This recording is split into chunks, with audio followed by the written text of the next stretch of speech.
this appears, based on what we've seen, a good day for the president here. But let's talk about the American public. Given those 10 items listed, I think more than 10, of potential obstruction of justice, should we feel better or worse about our president today?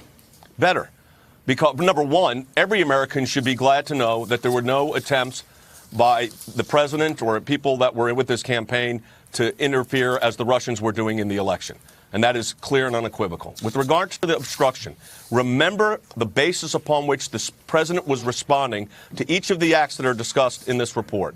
And he's responding based on the fact that he was under an investigation that he knew was not right and was, let's be realistic, irregular from the outset. And we don't have to rehearse all those facts again.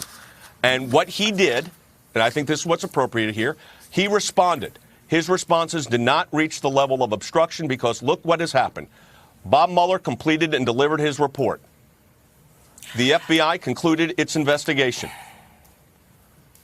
The process went forward and was completed. Real quick.